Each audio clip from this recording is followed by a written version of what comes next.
Welcome to Rota's Reviews. This time we have a very fresh band, a very new band from Indonesia called Nokturnal with K. Now mind you, there are other bands with the same name, so pay attention when you're googling it or going for Metal Archive search. Of course, links are provided in the description box. This is Shades of Night, the debut album by these guys. Curious enough, this band is made for guys who have named themselves after poisonous plants. I really don't know what the thing here is with them plants, but guess these guys are into botanic arts, plants and all. I was figuring out what this band is reminding of when I was listening to it. I mean, in a way, it's death metal, in a way, of a lesser kind, melodic kind, and in a way, it's kind of like black metal. But then again, it's not really extreme, so what I'm really supposed to think of that? And then it kind of struck my mind. Yes, this is the Indonesian version of Tribulation from Sweden. You know, that band that started as a death metal band and started definitely like moving towards more gothic elements, even including some of these aesthetics on the stage, like one person performing some kind of a bat. And now you have this bat and scythe thing happening here on the cover. Can it really be coincidence, or are these guys going for that? I don't know. The other band that I was thinking of is Cloak, if I remember correctly, from US. A little bit thing like that in the mix, like a little bit gothic, a little bit death metal, a little bit black metal, but not like the brutal death metal, more like the melodic, atmospheric thing going on. And this is basically what Shades of Night is all about. Now, if you don't know those bands, doesn't really help. I'm referring them to, so I'm trying to describe here. Now, this is their first album, so obviously kind of a given. It's not really 5-star album. Don't get me wrong.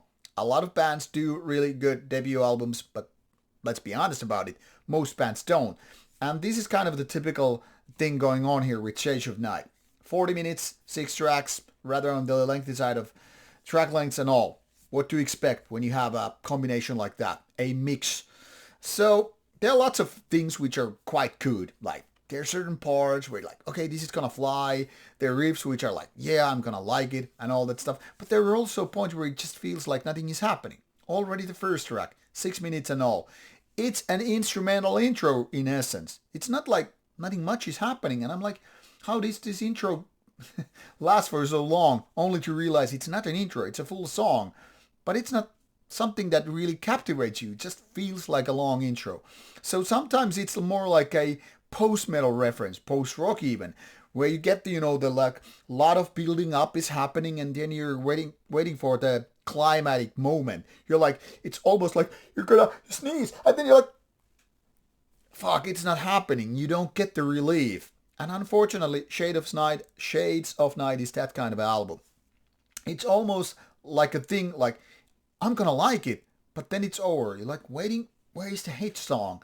Where are those parts where it really like, rubs it in your face like, this is so good. And I'm like, yeah, it's not. I mean, don't get me wrong. This is the positive side of things. So there are lots of nice things happening, but is Quite Nice really good enough?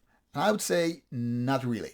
But then again, I mean, like, this album deserves to be listened to. There are parts, it's like you can already feel like there is potential. So I understand from that point of view, a label wants to sign them. So when they have signed, like, they can say, we found them. We now have nice record deal, option for albums 2 and 3 and whatever. But really, is this a gem you've been missing? Missing out? Not really. It's more like you get to listen to this later on when this band hopefully becomes big, more successful and better. And you're gonna say, let's go for the Cult first album, only to come back there later on and say, yeah, that first album ain't now that good. But like I said, there's potential, and I wish these guys will be going on with their ideas. I mean, they already have these symbols and logos, they have their styles, they have these theme with the band members. I mean, just look at the lineup. Well, not here on the album it seems, but like Datura, Wolfsbane, Henbane, Nightshade, or Poisonous Plants. So there's something like they have really figured out. Even their promotional photo is interesting with their robes and all, taking from bottom to up and all that stuff. So it's like they have figured something out. And it's like right there to just waiting it for the bloom. Unfortunately, this is not the blooming album. Blooming, really fitting term. I just figured it out. Figuring out these guys are all poisonous plants. Anyway, jokes aside, check out the links provided for the music and all. This has been out since May 2024, so relatively new album still. Give it a go, and I hope you like it. And if not, well, at least you gave them that chance. See you with more reviews coming your way.